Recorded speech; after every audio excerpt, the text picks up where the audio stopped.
यो रत्न खोला है तपाईँको रत्न खोलाबाट जाउँ आमा ल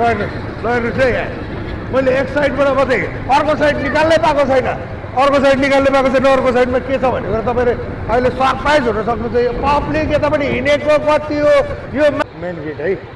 अब मेन गेटबाट हामी प्रस्थान गर्दैछौँ राजु थापा शिक्षक पनि हुनुहुन्छ उहाँ राजु थापा हुनुहुन्छ सहकर्मी साथी किबोर्ड दमक बाल अस्पताल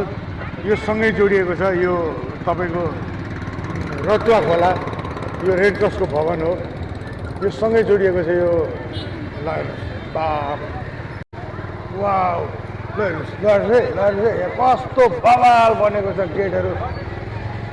यता त हेर्न सक्ने ठाउँै छैन होइन यो बाटो नै थाम्न सक्ने स्थिति छैन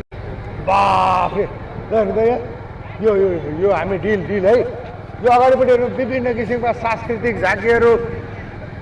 विभिन्न कला कौशलहरू प्रस्तुत गर्ने ठाउँ हो यो राजु थापा हुनुहुन्छ मसँग ड्राइभ गरिरहनु रहेछ होइन एकदम टेन्सनमा हुनुहुन्छ उहाँ एकदम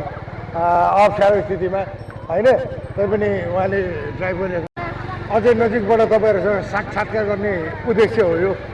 होइन दमक नगरपालिकामा छठको उपलक्ष्यमा भइरहेको यो रात्रिकालीन अहिलेको मेलाको यो पूर्व सन्ध्या भन्नुपर्छ होला होइन बाफरे तपाईँहरूले यो इमेजिन गर्न सक्नुहुन्न आउनु भएको छ कि छैन हामी चाहिँ बाइकमै छिट्टो तपाईँहरूलाई सुसूचित गरौँ भनेर होइन आज मेरो घरमा चाहिँ कोही मान्छे पनि छैन मेरो घरबाट पनि मेरो बुढियाहरू नानीहरू सबै छठको उपलक्ष्यमा बाहिर दिदीको घरमा गएको हुनाले अब घरमा बुवा आमा हुनुहुन्छ छिट्टो जानुपर्छ तैपनि तपाईँहरूलाई छिट्टो यो केही न केही कुराको चाहिँ जानकारी गरौँ भनेर मात्रै हो क्या है आमा मलाई बाबा यस्तो होस् न अँध्यारामा यो के हो भनेर सरप्राइज भइरहेको भएको यो केही होइन यो डरौडु गर्ने स्थिति होइन यो चाहिँ छठको उपलक्ष्य भइरहेको मेलामा होइन हामीले चाहिँ भिडियो सुट गर्दाखेरि कहाँ हामी केही भइरहेको छ भनेर तपाईँहरूलाई सुसूचित मात्रै गराएको नि फेरि यो अन्य त केही होइन यसलाई केही नरिनु ल यो डराउनु पर्यो होइन यो कहाँ मान्छे गएको बाफले उता हेर्नु त यो हेर्नु यो बबालनेस कस्तो होला मास्क लाएर मान्छे चिनिँदैन मात्रै कि मास्क लाएर चिन्नु भने बबाल हुन्छ नि फेरि बा ओ बबालनेस ए त्यो राज सरलाई गाडी कुदाउनु गाह्रो भइरहेछ गाडी कुदाउनु गाह्रो भइरहेछ कता छिराउनु भने कन्फ्युज क्या अब यो कता लाने भने यहाँ यता पनि प्याक यता पनि प्याक मान्छेको क्राउड हेर्नु नि यहाँ त्यो त जाँदैन त्यो त चढ्दैन होला अब राज सरमा लगभग सँगै भयो यहाँले राज सरमा सँगै भयो बाफ्रे यो क्राउड देखेर एक्साइटेड क्राउड देखेर कता हिँड्ने कता जाने भन्ने कुराको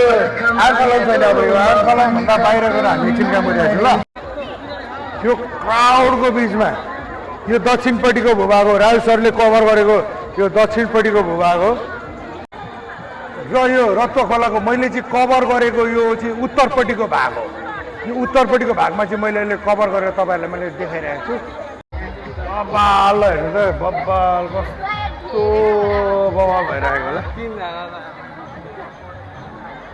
वाउ वाट अ फ्यान्टास्टिक कस्तो फ्यान्टास्टिक देखिरहेको छ अहिले यो दमक नगरपालिका अन्तर्गत यो रत्न खोलाको चाहिँ यो मेन स्टेसन हो यसलाई यो मेन स्टेसनको रूपमा पनि हामीले लिन सक्छौँ यहाँ चाहिँ अहिले के अरे छठको उपलक्ष्यमा चाहिँ एकदम बवाल चाहिँ एउटा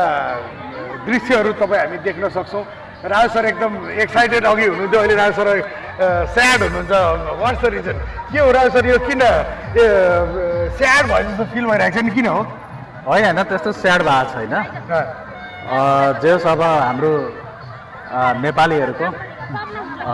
विभिन्न पर्वहरूको हामी अन्तिम चरणमा छौँ र अन्तिम चरणमा विशेषतः यो छठलाई लिने गरिन्छ एकदमै अत्यन्तै एक्साइटेड मोमेन्ट छ एकदमै रमाइलो अहिले हामी यो रत्न खोलामा छौँ रत्न खोलामा दर्शालु भक्तजनहरूको यत्रो बढी भिड रहेको छ कि यता आउने जाने क्रम त्यत्तिकै बढी जारी छ होइन यहाँ दर्शालुहरू एकातिर हुनुहुन्छ भने यसलाई चाहिँ मनोरञ्जनको रूपमा लिने मान्छेहरू पनि त्यति नै मात्रामा हुनुहुन्छ होइन। यतापट्टि सजी सिराउ झकी जगाउहरू जति एउटा रूपमा तपाईँहरूले देखिराख्नु भएको छ, नानी बाबुहरूको पनि त्यत्तिकै बढी रमाइलो उपस्थिति रहेको छ। सबैजना खुसी हुनुहुन्छ, सबैजना ह्याप्पी हुनुहुन्छ। रत्न खोलाको यो किनारा अहिले बेहुली चाहिँ सिगारिएको छ, बेहुली चाहिँ सिगारिएको छ।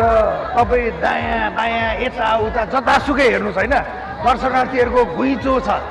यस्तो घुइँचो छ कि अहिले लाइक तपाईँहरूलाई लाग्छ दमकै ओर्लिएको छ होइन। यहाँ अहिले दमकै ओर्लिएको छ होइन। दायाँ बायाँ मन साट्नेदेखि लिएर मुटु साट्नेसम्म सबै जोडिएको अवस्था छ होइन। सबै मान्छेमा एक खालको आत्मीयता छ, प्रेम छ, भाइचारा छ। यो पुलदेखि तपाईँ सर पुल सकिँदै जान्छ होइन, पुलदेखि मासतिरको भाग मासतिरको भाग मासतिरको भाग जति छ त्यो भाग हेर्दा तपाईँलाई लाग्छ यो एकदम इमेजिन गर्न योग्य छ। Thank you every one.